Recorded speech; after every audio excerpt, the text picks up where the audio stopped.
we bought these cars so that we could shoot content in these cars, and we could talk about the experience and show the experience and highlight the difference between a car manufactured for the fourth industrial revolution and a car manufactured for the third industrial revolution, right? I mean, all right, so, this is a follow-up video to the live Q&A that we had with Alasdair Gilchrist the other day. So I want to do two things. Number one, there was something I didn't clarify at the beginning of that Q&A, which is what we were,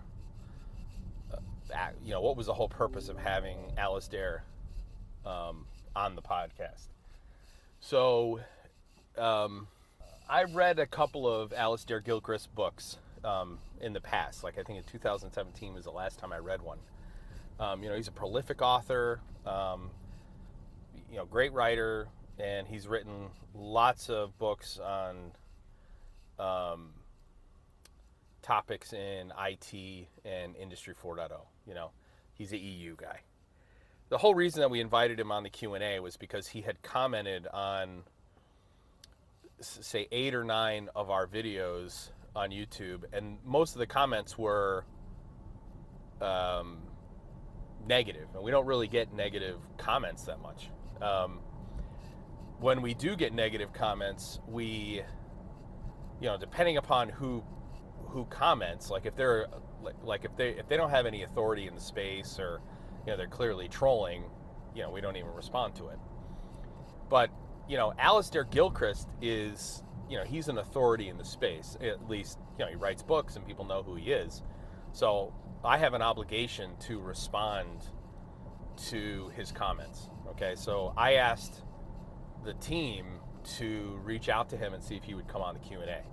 The goal of the Q&A was to have him on for the first 15 minutes, introduce him to our community, okay, like in an interview format. And then for the rest of the Q&A, it was really for us to talk about his comments on our YouTube videos, which, by the way, it looked like he deleted. We didn't delete them. Someone may have complained, like on YouTube, someone may have flagged it, and maybe YouTube brought it down. I didn't go and look, but it looked like what had happened was he had gone through and deleted all of his comments after he made them. Let me say this. I don't have any issue with him putting the comments there. Good with it. If people want to be critical, I want criticism. In fact, I'm happy for people to criticize, because I can defend my positions easily, right? And by the way, that's how you're going to change the way the industry thinks, is by having them, Socratically, ask you questions and have you respond in a way that satisfies their curiosity. So the goal of having Alasdair Gilchrist on the podcast, or on the Q&A, was to just introduce him in the first 15 minutes, which we did. That was the interview portion. And then the next 45 minutes was to talk about his comments he put on these videos. Now, whether we specifically called out, hey, you wrote this comment on this specific video, or we just talked about the topics, then it didn't really matter. That's my fault. I didn't clarify that. In the pre-interview with Alasdair, in the 15 minutes before we went live, he knew what we were going to do. I talked to him about it. I told him what we were going to do. I showed him the comments that I was going to reference. I mean, I didn't blindside him in any way, shape, or form. But there are a couple of comments are like, hey, listen, Walker, you should have let the guy speak.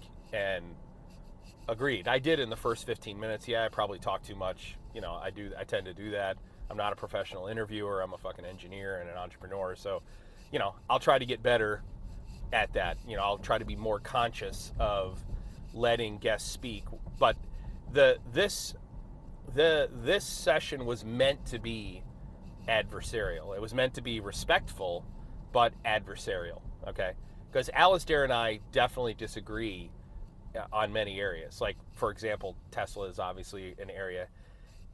He believes that Tesla doesn't make nearly as good a cars as their stock price would warrant. He thinks their stock price is overpriced. He thinks that the reported quality issues that people have seen in their Teslas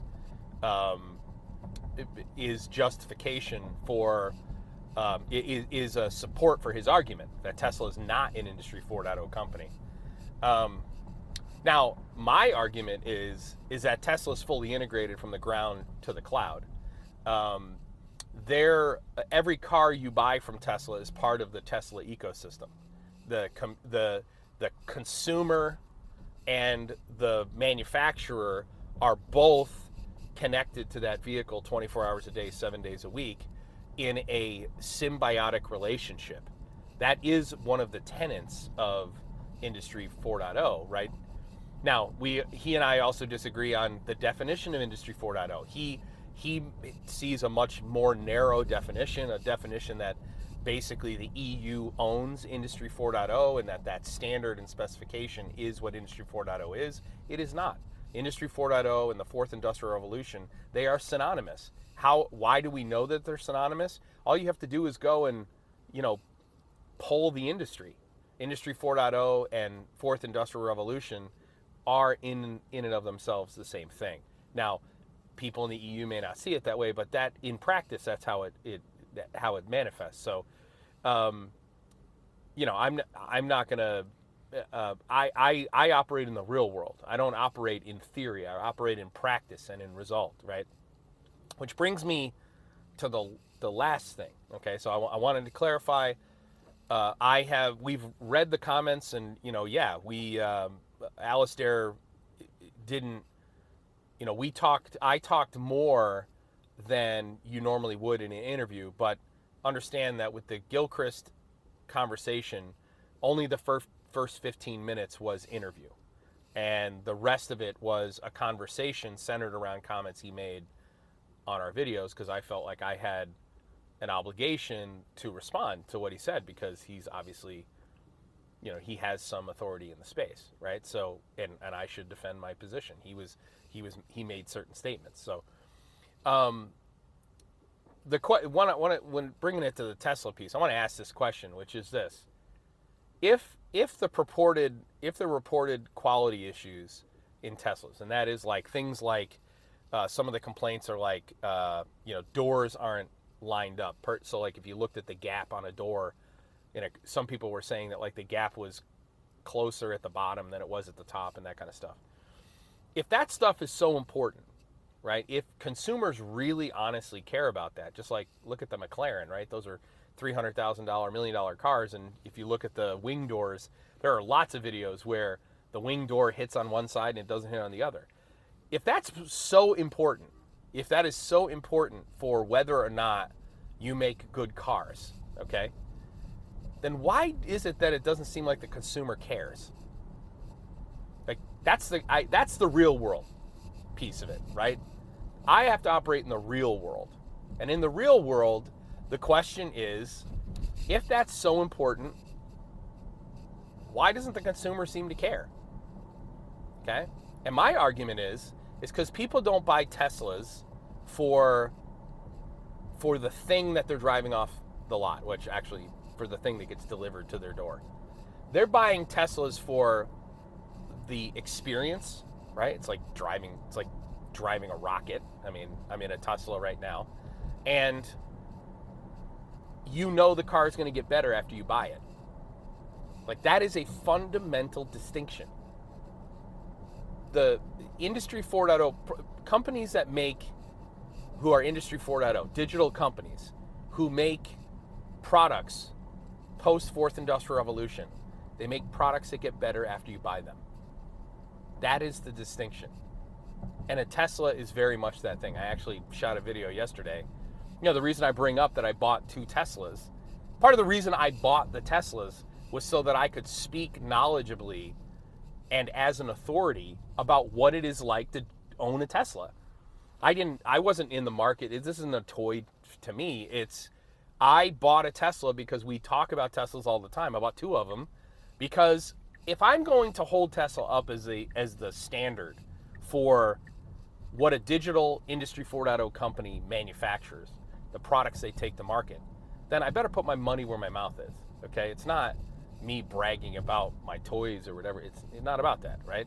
It's about being able to speak knowledgeably about the product. That's, I mean, literally, we wrote the cars off because these are business expenses. I mean, we bought these cars so that we could say, we could shoot content in these cars, and we could talk about the experience and show the experience and highlight the difference between a car manufactured for the fourth industrial revolution and a car manufactured for the third industrial revolution, right? I mean, if you don't want a car that gets better after you buy it, and you don't want a car that's fully integrated into a digital ecosystem, and one that gets consistently gets better, then don't buy a Tesla.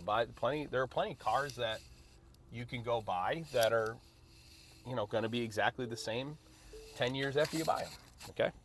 So, all right. Anyway, I wanted to clarify, on the video, I wanted to clarify the Alasdair Gilchrist conversation.